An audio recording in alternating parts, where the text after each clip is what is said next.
আমরা চাই যে এখানে একটা কলেজ হওয়ার জন্য যত যত ক্রাইটেরিয়া থাকে সব আমাদের এখানে উপস্থিত, কিন্তু এই কলেজ হবে হবে করে এটা আদৌ বাস্তবায়ন কবে হবে বা কিভাবে হবে এটার ব্যাপারে কোনো পরিকল্পনা আমাদের কাছে স্পষ্টভাবে তুলে ধরা হয় না।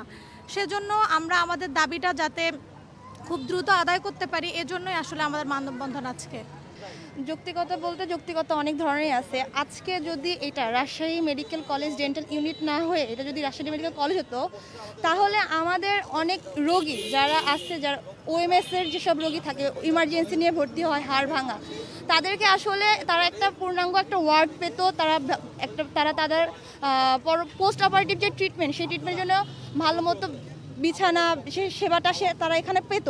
কিন্তু এটা না হওয়ার কারণে আমাদের রোগীদেরকে থাকতে হয় রাজশাহী মেডিকেল কলেজ অন্য একটা ওয়ার্ড, 31 নম্বর ওয়ার্ডের আন্ডারে, যেটা হচ্ছে অর্থোপেডিক ওয়ার্ড। যদি এটা কলেজ হতো তাহলে এই রোগীগুলো একটা নিজেদের একটা ওয়ার্ড পেত, 24 ঘন্টা এখানে সেবা পেত, তাদেরকে কষ্ট করে সকাল এখানে এসে তাদেরকে ফলো আপ দেওয়া লাগতো না। এই জন্য আমাদের রোগীদের স্বার্থেই আমরা মূলত এই দাবিটা করছি যে আমাদের হচ্ছে রাজশাহী মেডিকেল কলেজ এটা ইউনিট না হয়ে এটা যাতে একটা পূর্ণাঙ্গ কলেজ হয়, যাতে রোগীরা এখানে পূর্ণাঙ্গ সেবা পেতে পারে। আসলে 2022 সালেতে সরকারের পক্ষ থেকে একটি ঘোষণা এসেছিল যে রাজশাহী এবং চট্টগ্রামে পূর্ণাঙ্গ ডেন্টাল কলেজ প্রতিষ্ঠা করতে। সেই প্রক্রিয়াটি আর এগোয়নি কেন? আপনারা খোঁজ নিয়েছেন কেন? ধন্যবাদ। প্রথমেই আসলে এটা 2022 সালে না, আমরা যখন ফার্স্ট 2019-20 সেশনে ভর্তি হই তখন থেকেই শুনে আসছিলাম যে এটা পূর্ণাঙ্গ ডেন্টাল কলেজ হবে, আমাদেরটা সহ চট্টগ্রামেটা, যেহেতু আমাদের 36 বছর অতিক্রান্ত হয়েছে ইতিমধ্যেই।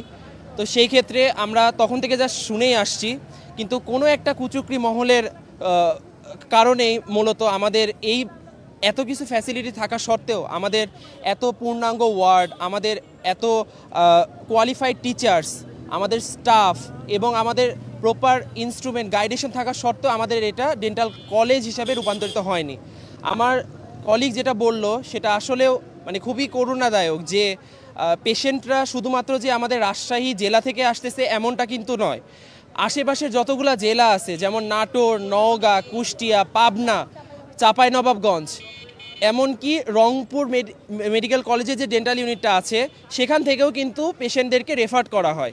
কিন্তু এখানে যদি প্রপার একটা ডেন্টাল কলেজ হতো তাহলে আমরা অনেক বৃহৎ পরিসরে রোগীদের সেবা দিতে পারতাম এবং খুবই নিরূপণভাবে তাদেরকে দেখাশোনা করতে পারতাম। কারণ আমরা জানি যে আমাদের কিছুদিন আগেও এই এক সপ্তাহ আগে আমাদের বুধবারে যে ওটিটা হয় আর কি, যে শুধুমাত্র দেখা যায় যে আমাদের ওটির যে ডেটটা থাকে ওএমএসে সেটা সপ্তাহে শুধুমাত্র একদিন থাকে, কিন্তু আমাদের যদি এটা ডেন্টাল কলেজ হয়ে যেত এটা হয়তো 3-4 দিন হয়ে যেত। সেখানে যেসব আমাদের মেজর সার্জারিগুলো আছে সেগুলো হয়তো রুগীদের এত কষ্ট করে ভোগান্তির শিকার হয়ে মাসের পর মাস ভর্তি না থেকে তাদের না করে তাদের ইমার্জেন্সি কন্ডিশনে আমাদের সার্জারি করা যেত। এবং আমরা জানি যে শুধুমাত্র সার্জারি করেই তো না, সার্জারি 50% সার্জারিতে আমাদের যে এটা আপনার সাকসেসটা ডিপেন্ড করে, তার থেকে বেশি ডিপেন্ড করে হচ্ছে পোস্ট অপারেটিভ কেয়ারের ওপরে। কিন্তু দেখা যায় যে আমাদের যেসব সার্জারিগুলো হয় সেটা আমাদের রাজশাহী মেডিকেল কলেজে করতে হয় এবং আমাদের যেসব ইন্টার্নরা থাকে তাদেরকে ওখানে যে রোগীদের পোস্ট অপারেটিভ কেয়ার দিতে হয়। এটা আসলে সত্যি খুবই রোগীদের জন্য যেমন ভোগান্তিদায়ক, তেমনি আমাদের জন্য এটা ভোগান্তিদায়ক।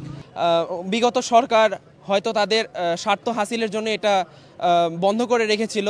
যেহেতু এখানে যদি পূর্ণাঙ্গ ডেন্টাল কলেজ হয়ে যেত তাহলে সম্পূর্ণ ডেন্টালের যে অডিট থেকে শুরু করে যত ধরনের আপনার টাকা পয়সাগুলো আমাদের ডেন্টাল কলেজের নামে আসতো সেগুলো তো হাত বদল হয়ে আসতে হতো না। আর হাত বদল হয়ে যখন একটা জিনিস আসে তখন ওই জিনিসে অনেক ধরনের দুর্নীতি করা যায়, যেটা আর কি সচরাচর আমরা দেখতে পাই না। আমাদের ইউনিটের স্যারদের কাছে যে টাকাটা আসে সেটা অনেক ধরনের হাত বদল করে তারপরে আমাদের ইউনিটে আসে। এই ক্ষেত্রে দেখা যায় যে টোটাল টাকাটাই আমরা পেতাম যদি সরাসরি ডেন্টাল কলেজ হতো। এই কারণে হয়তো কোনো একটা কিছু